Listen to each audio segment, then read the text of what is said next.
structure is really, really important and typically makes ADHDers thrive. Every time when we show vulnerability, there's a fear. ADHDers have a heightened risk for addiction because if you drink alcohol or do drugs, that gives you dopamine. Welcome to Out of Our Comfort Zone. Hosted by a high-performance athlete and Guinness World Record holder, this is a podcast where we share actionable strategies, inspiring stories, and expert insights to turn adversity into high potential for ambitious leaders, CEOs, HROs, and athletes seeking to excel in high-pressure environments. Here's your host, Deniz. Hello, today I have a special guest, Ilonka Haller. She was my former colleague from Ernst & Young. We did great projects together in consulting, Zurich, Switzerland. And today we have a different topic. I know it's not my typical topic in Out of Comfort Zone, but Out of Comfort Zone is everywhere.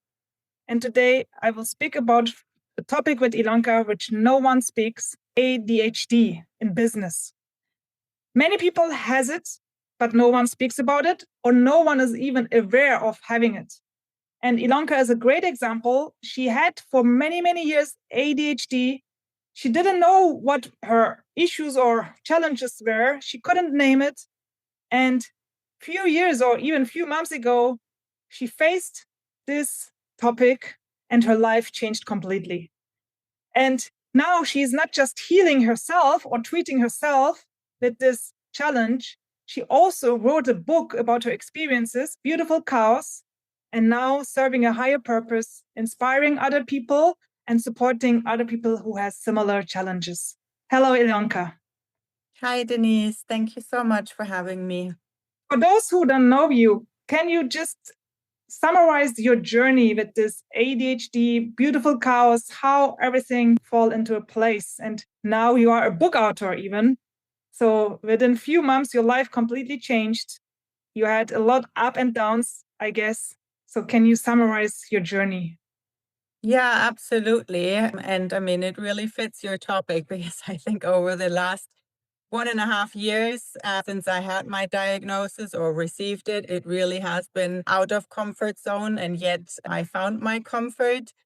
So in a nutshell, you can really say that my journey has been a wild mix from chaos to now somewhat having clarity. I know there's still a journey in front of me, but it's really been eye-opening to get that diagnosis and going on that journey from having masked for decades and obviously most of my life and always wondering, what is wrong with me and why am I different? And just wondering what's going on to really realizing, oh, well, it was just ADHD all along. And of course, once you have that clarity, you have a very different level of being able to accept who you are and having more compassion and really understanding and starting to love the person that you really are beneath the mask and not just that version that, eventually you created to fit into this world. Years and years, you felt out of comfort zone. And finally, you know why you felt out of comfort and you feel more your comfort. What felt out of comfort? What were the challenges, the symptoms? And you are speaking about the mask. So what kind of mask? Because for people maybe who don't have this challenge, maybe they cannot understand, but maybe they lead people also in their teams.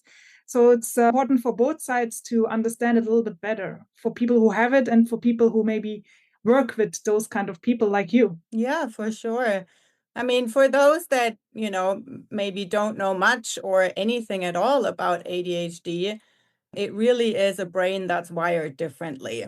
And there is a lot of factors that play a role into that, but it's neither a disease nor is it because we're too lazy or not trying hard enough or whatever else and rumors is out there. It really is a brain that just functions differently. And that means we process information also in a different way. And, I don't want to go into that whole big science stuff, but of course, one of the main things is that there are certain neurotransmitters that are imbalanced, for example, dopamine. And of course, if dopamine is not produced as it is with the majority of people, then that makes you typically chase dopamine in ways that, of course, might not just be the norm. And I think that really makes it different. And that's also why I have always felt different, because, of course, my brain processes information differently. And I also view the world based on that differently. So, you do feel that as a child, and you see, your fellow classmates, for example, all being eager to do this, or they seem to have no problem to just focus and stay concentrated, even on tasks that, they would admit to you, yeah, no, it's not so interesting. And that to me is almost impossible. And it's not because, I need to try harder, but it's literally because my brain says something else promises more dopamine, and I have that imbalance. So, of course, my brain will go and chase that topic instead of, maybe just sitting down and continuing to quietly listen. And so it's these little things, and I could now go on and on about all the different traits and moments where you can feel it. But that leads to, because you asked to, you putting on a mask, because you can feel that you are different, and you often, maybe push, and, it's hard to fit in, and you can often, a lot of ADHDers are not so popular in school, and for kids, that's very hard, right? So what do you do over time? And it's a typical coping mechanism.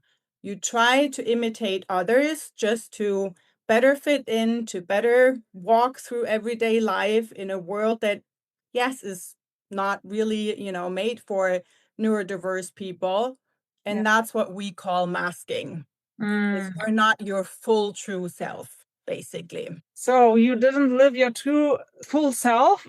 And dopamine is also, of course, the happiness hormones, right? So that means I can assume that you felt also most of the time then a little bit depressive and needed to seek some happy moments, or how we can imagine that.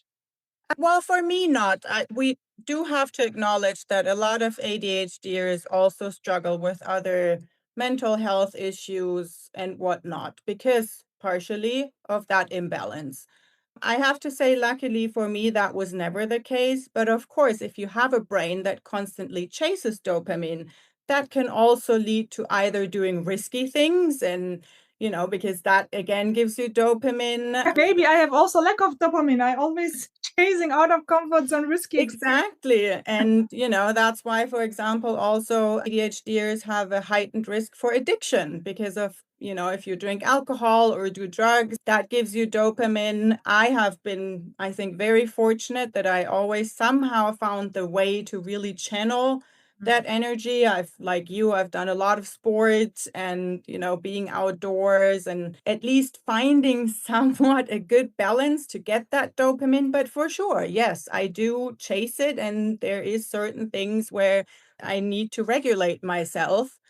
And of course, I guess I somehow might have been more able to do that in a healthier way. Yeah. Versus taking drugs, for example. Yeah, like doing sports, going out, Exactly. and so on. And so we work together in a Big Four consulting firm, right? So you are still there in this environment, and yeah, you managed big projects here and there. And what was the turning point where you said, okay, now I need to do something, or I feel really so different that I need to go to a doctor or something? What was the turning point? Because you lived like that years and years, and you didn't know what you have, right? You felt different, but you didn't know what is it. Yeah, for sure. Although I have to say it really came back to my private life and didn't have much to do with work. I had been in a very, very long-term relationship, almost 15 years, and that very suddenly fell apart. And that person specifically was someone very, very structured, very organized. So all the things that the typical ADHD struggles to do. So in a positive way, I had this corset around me that, held, let's say, the whole shit show together. Yeah. And gave me the structure that ADHDers need, really need, but we have a very difficult time to building and maintaining it on our own accords. So that kind of was given for me for like almost 15 years and suddenly fell away. And that's when I started realizing that, hey, I feel like more myself again, which was a good feeling.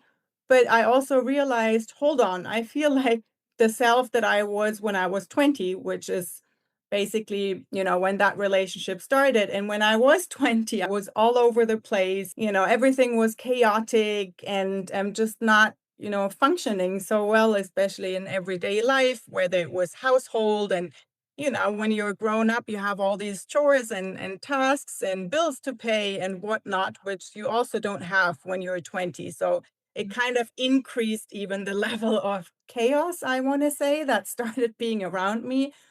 And so I realized, okay, it's weird, whilst it was a good feeling. And it was actually a friend of mine that also has ADHD that eventually said, sorry, girl, but go get tested. It's pretty obvious to her. And I first thought, what? And then I read a little bit more into it and I thought, okay, yeah, well, I have to admit this is true and that's also true. And what are the main 5 signs to understand that you have ADHD or not? Because many people struggle nowadays also with focusing, right? We have social media, WhatsApp, everything like digital environment on site, and we all have the similar feelings, I think. Yeah. And also when you check the studies, we have really difficulties to focus on one thing. yeah. Our brain is constantly thinking about the future or about the past, or even if you want to stay at the moment, you get a WhatsApp message, you get an email, you get a notification, you get a notification on your watch. We are constantly getting notifications, right? Some are more mindful with that, some less. So what are the 5 main signs or main 3 signs that you say, okay, this is not a normal lack of concentration, lack of focus. This could be an ADHD symptom. I think it's hard to nail it down to 5, to be honest, because you have to acknowledge the fact that every ADHDer is different. So there's a lot of traits, with obviously inattention or struggling to focus being one. But that is really one of the main myths also that we have at the moment, and the perception that people think, oh yeah, I forget stuff here and there. I have difficulties concentrating. Then I have ADHD. Well, likely not. No. I There's forget also many things. exactly. And I So also checking always my emails and phones. Yeah, so what the difference is, and there's a clear catalog if you get tested, there's a clear catalog as to how many of the traits, A, have to apply to you, and they have to have an impact also. So it's basically saying, okay, you have X amount of traits since your childhood until today, which is also the difference because we all know we go through different phases hormonally throughout our life. So concentration might change, throughout. Sometimes there's just a phase where your concentration is a struggle, but maybe it's gone after 9 months. So the point is really, has it always been there? A certain amount of traits, and also, does it impact your daily life and your life quality? Because, for example, just, everyone forgets their keys every once in a while. Is Yeah. it impacting your life, or is it like an ADHDer that has to search for their keys 10 times a day for an hour? That's It's exaggerating. like a personality Difference. disorder as well. So I'm a psychologist, and in our psychology study, they also said everyone has personality disorder. So we all are somehow narcissist. We all are somehow having a borderline disorder, or we all need some attention, But if it's really affecting your daily life, your business life, then it's getting to a disorder. And I think it's Exactly. similar. It's exactly the same. For example, when they tested me, they also tested me because they have to rule out other disorders. I mean, we still call it a disorder. I disagree with it, but that's a different topic and a different podcast. Yeah. But they do have to test you to rule out these other disorders. And like you said, every person on this planet has narcissistic traits in them. But it doesn't mean you're a narcissist because Or you have to, borderline. and Exactly. You have to fill a certain depression. amount of criteria to actually be labeled officially as a narcissist. And the same is with ADHD, Yeah. right? All So right. there's a certain benchmark, and if you pass that, then it's officially the diagnosis. And in business, how it affected you in business? I think in the same way that obviously it affects me in my private life. I mean, if you're all over the place and really struggle to focus, then getting things done, of course, starts being a challenge. And for me, what I really realize is that I need that certain amount of structure around me. Very good in managing chaotic situations if at least I know like the boundaries, right? So I know, okay, this is possible, this isn't, and then within that I can manage the chaos.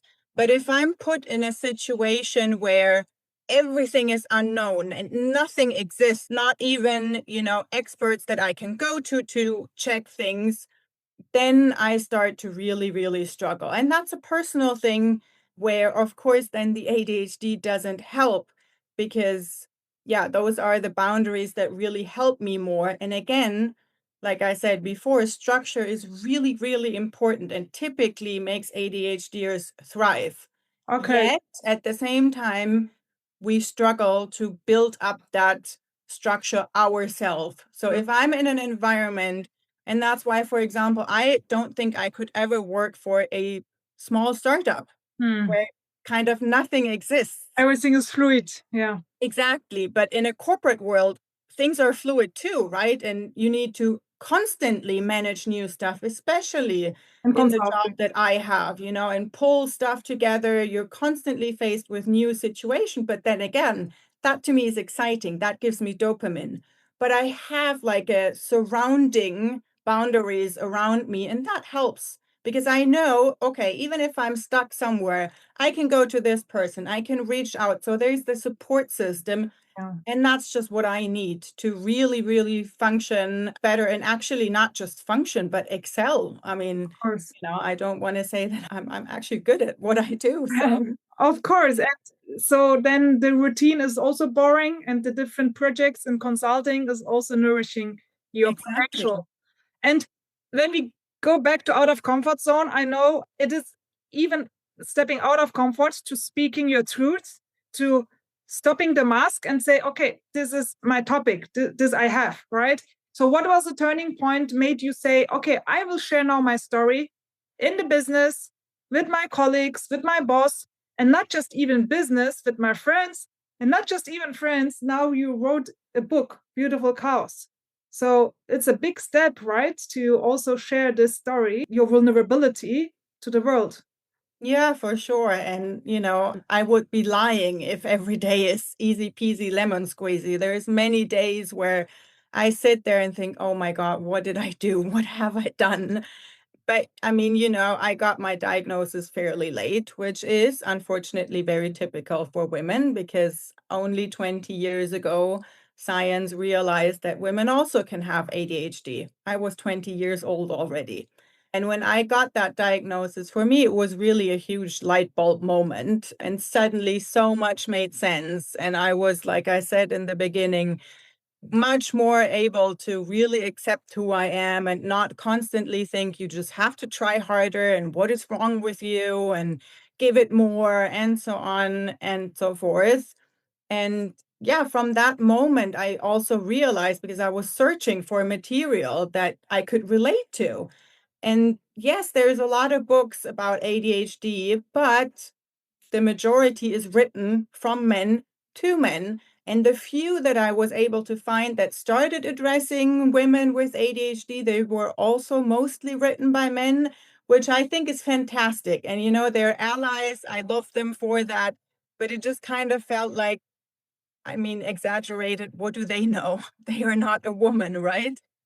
And it just came out of that moment of really having that clarity for myself and also wanting to really, I guess, clean up with my life and kind of reflect on what all has happened and think about what's ahead of me. And that's how that book idea actually came. I mean, I'm not a writer. I never thought I would be able to accomplish that. And it was really more of that moment that I considered even publishing it and then actually doing it, that I thought there's probably a lot of other women out there that have not really felt seen or heard for all these years. And if I can just help one person, I think I've done everything right. And that made me say, okay, you know what? You have to put your own anxiety to the side, not think about that and or deal with it, as it comes. But if I can help anyone, honestly, then I think it's worth putting myself out of my comfort zone. And of course, it also, I mean, it. If you put yourself out there, it also means you have a chance to grow. Yeah. It's uncomfortable, yes, but that was the kind of plunge, I guess, I took. And when I worked with you, you never used social media. You never went into the cold water. You always said no. And now, following your story, hashtag growth out of comfort zone, I see you are doing cold water plunges. I see you have now an Instagram account. First, you just started with beautiful cows graph design. You didn't show your face.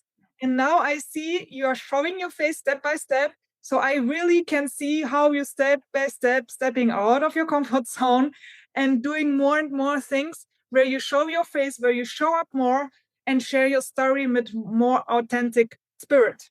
Yeah. And like I said, that to me is already way out of my comfort zone to put myself out there. Like you said, I will really use social media or just used it, on the back end, but I have never presented myself. And initially, when I started the channel, I also thought I'm not going to show my face, and it's really not something I'm comfortable with. But yeah, I guess being vulnerable in a world where we move more and more also towards AI and everything, I think the only thing that's different is us being who we are, and that's human. Yeah. And that's one point for sure. And I think, yeah, showing that vulnerability also helps other people to really connect with you and what you're going through.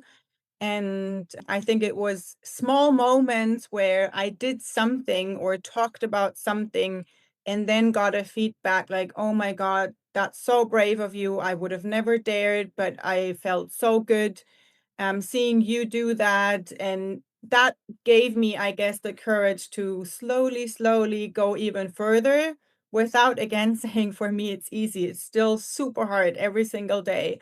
But just hearing that one person saying, hey, that really has meant a lot to me to actually have someone else have that courage because they also didn't.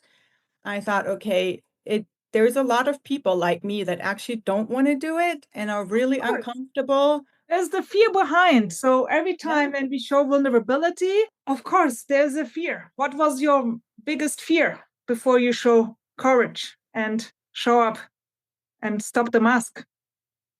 Well, I guess the biggest fear comes back to what I struggle most with when it comes to my ADHD, and that's rejection sensitivity dysphoria. So that's a trait that basically means you feel rejected by everything and everyone by basically nothing. And it can be real or even perceived rejection. Yeah. And it really hurts. So, a lot of people think, oh, you're just having your feelings hurt. For people like me that have ADHD and emotions are so much bigger, everything is so extreme. It literally feels like a dagger to your heart. And that can be tiny things. Like I would, for example, send a message to a friend that I hadn't seen in a long time saying, hey, how about we go to the movies on Saturday? Just to give a very basic example. And that person would either read the message and I'd see the two blue without answering. I'd immediately go, oh my God, they're mad at me for not having contacted them in a long time. They hate me. They're never going to talk to me again. Or even worse, they would just react with a thumbs up to that message. And you feel it like a rejection. You are not worthy Yes, enough. They don't like you exactly. enough. You like them more. You are alone. Yeah. All chatters in the brain. Completely goes like out of control, even the brain. Like my rational self knows they might be in a meeting, they might be busy, they come back, or actually a thumbs up is a good thing, right? They're like, hey, that's a cool idea. But at the same time, my brain completely starts spiraling, thinking, that's a horrible idea. They're just, acknowledging you, and they're even anyway just tolerating you, or they will never speak to you again. And And these that, examples are so great because also people who doesn't have ADHD, they tend to overthink, right? We all tend to overthink.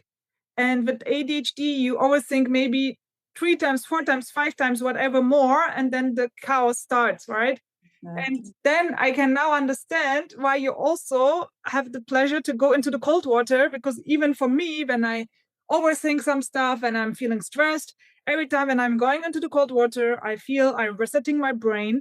And the cold water even helps also people who has depression in UK, for example, people who try to kill themselves, who are in really strong depression, they do a cold water therapy. Also in South Africa, I met a community, they do cold water therapy for longevity. So the cold water is becoming more and more like a healing process, right? And in the last podcast, my friend Katarina, she mentioned from alcoholism. She thanks cold water, she stopped alcoholism to calm down, to find her inner peace. And now I saw you also in Instagram having cold water plunges. So can you explain your experience? How is it then helping to calm your mind down and making the chaos maybe more beautiful in the sense of less overthinking, less negative rejection feelings? So for me, obviously I got inspired by you, and when we did that as a team once, and at some point I was again working out more, going to the gym more, and I was thinking, hey, I should go to these, ice saunas, maybe just to recover, because I heard it's good for the muscles. And I'm fortunate that the gym I go to actually is right by the lake. So I thought, okay, before I spend a lot of money for these ice saunas, why don't I just go, because it was winter last year actually, why don't I just go into the lake first, and because it's really cold. And when I first went into the lake, it really was super, super freezing. But I realized the moment you actually step in the cold water, it's so cold, your body instantly wants to panic. And all it does, it screams, it's cold, it's cold, it's cold. But it, at the same time, instantly produces dopamine because you are in a panic kind of state, right? So suddenly I was getting that dopamine that I crave so much. Yeah. And I realized in that moment, once that hit, that for the first time, and probably the only time during the day, my brain went completely silent, or almost silent. Instead of 100 taps, maybe there were 5 to 10. Because you are in the survival mode, you need Yes, to be in this moment. exactly. Otherwise, you can die if you stay too Yeah. long, if you don't feel the signs in your body. And it's the Yeah. full meditation, the flow moment, meditational zone. And I can imagine as an ADHD person, it's more harder to calm down your mind and do a meditation and sitting, right? Yes. And then you're getting forced to meditate in the nature and feel your body and your cells. Yeah, for sure. That was always my problem. Everyone tells you, oh, do yoga, do meditate. And I've tried it, trust me, several times. And every single time I thought, if someone tells me one more time to just let my thought come and go, there's going to be someone hurt, because this is not so easy if you constantly have 100 thoughts in your mind.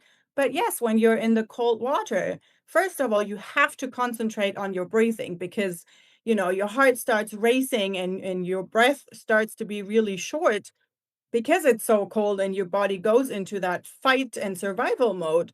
But when you focus on that, you have to focus so much that, yes, your brain actually calms down and your focus increases. Yeah. And that, yeah, instantly obviously got me hooked. And now I do it every cold season at least. I started 2 weeks ago again. And Great.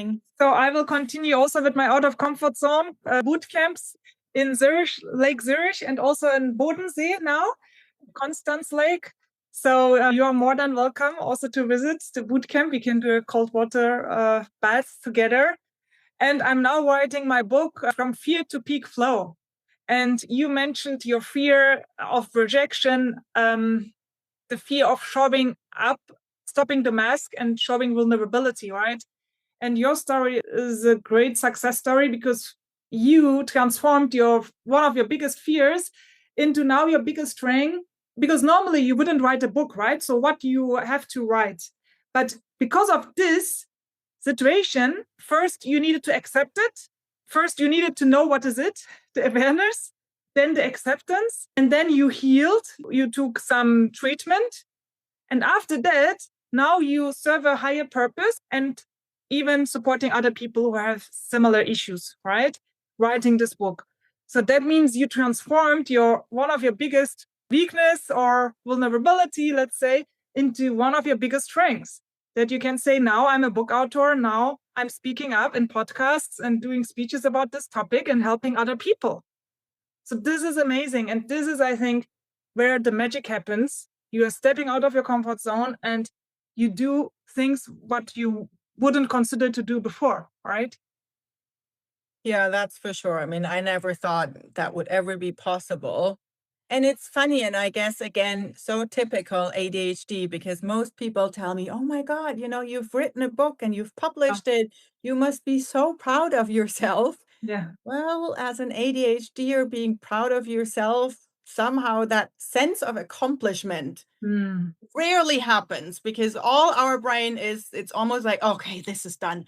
Whew, relief. And there's a million things you instantly say, oh, I need to do this, this, this. Oh, and I want to do that. And oh, hold on. And oh, yeah, there's a bird flying out. I mean, it just never stops.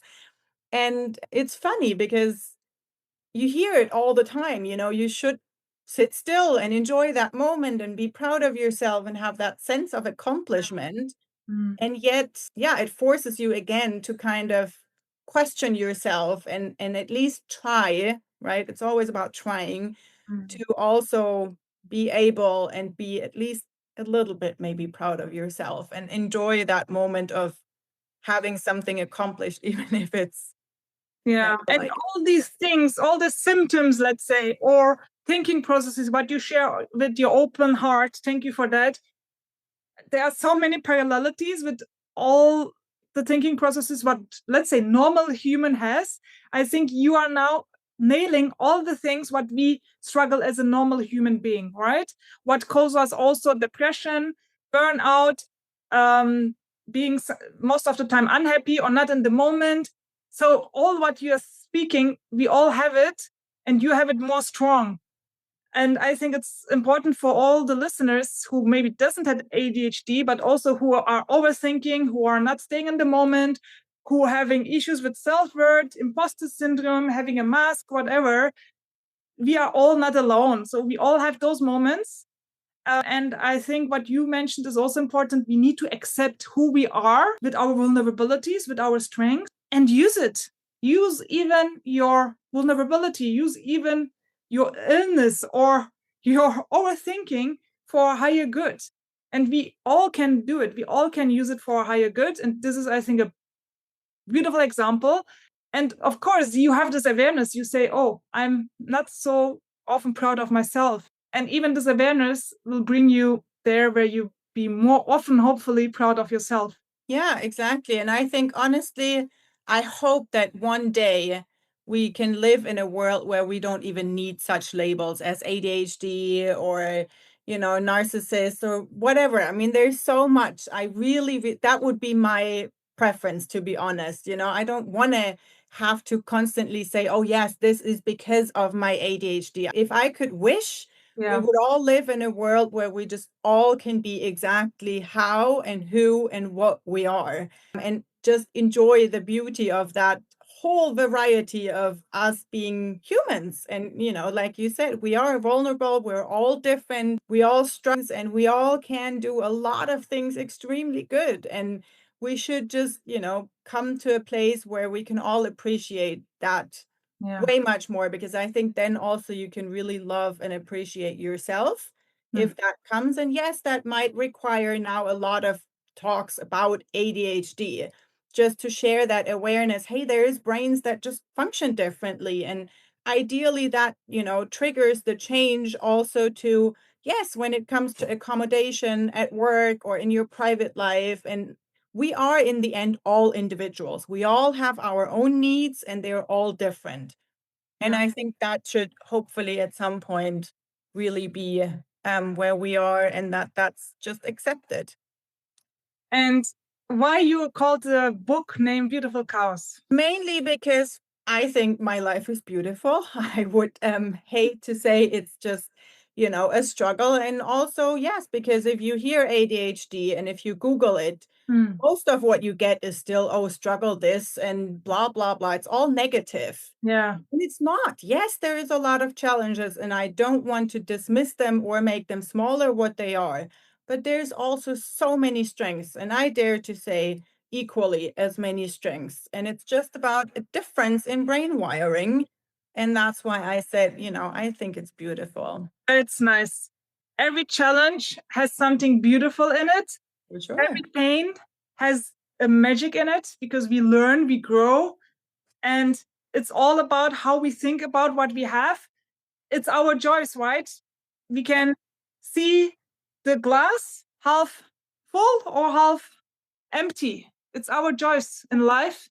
And it's our choice how we label our life, how we label our thinking processes. We can control everything. It's in our brain, it's in our hands. And my last question to you. This is my joker question. I use it everywhere. If you wouldn't have any fear now in your life, what would you do differently? What would you start? What would you stop? Well, that's a good one. I guess if I had no fears at all, I would absolutely turn Beautiful Chaos into a huge community where there's really space for every ADHDer and especially all the women to really connect and stop pretending. And ideally, that would be such a big empire that I could be sipping champagne from my private island while I write my second and third book. I would do that if there were no fears involved whatsoever. Then that would be. You picture it so beautiful, your dream, your vision, whatever we call it. And if you can dream it, you can feel it. If you can feel it, you can achieve it. You already maybe have a connection with your future self. So don't let this dream just be as a dream somewhere. Maybe it will one day become reality. And maybe you will have more and more community members also from this listener group. So if you have your champagne one day, please let me know and send me a picture of that. I will. And we can do another podcast together. Thank you so much, Ilonka. Any final thoughts to our listeners? Creating Magic Out of Comfort Zone podcast. Well, first of all, thank you so much again for having me. And I guess the one thing that I would want every listener to go away with is what we already touched a little bit is, it really is not a disease. It's not a disorder even, although it's clinically called that way, but it is a brain just wired differently. And it's so important that we all just learn to appreciate the differences in us people, because it really means a lot for someone like me that's, always grown up with hearing you're too much of this, you're too loud, you're too emotional, to this, to that. And yeah, that takes a toll on people. And I think everyone deserves to really believe in themselves, to be successful, to find their own happiness. And yeah, it's just letting all viewers know that there's nothing wrong nor broken with anyone that has ADHD, nor is there anything wrong or negative about being our friend or partner. Just embrace the difference and celebrate it and be yourself. So important. Be yourself. Embrace the differences. There's no good or right, wrong, correct. Everything is for us, for human beings, and we have all our strengths. And every sunshine, every light has also the Schattenseite, how you call it in English? The shadows and the rain and the fog, and it all belongs together. Yes, all absolutely. belongs together. And it's beautiful chaos, a beautiful life. Thank you so much, Ilonka. Thank you so much, Deniz, and thanks everyone for watching. If you'd like to learn more about how we can help transform your life and live to your fullest potential in your personal or professional life, we invite you to visit our website at outofourcomfortzone.com. By the way, if you enjoyed listening to the show, please subscribe and rate it. Thank you.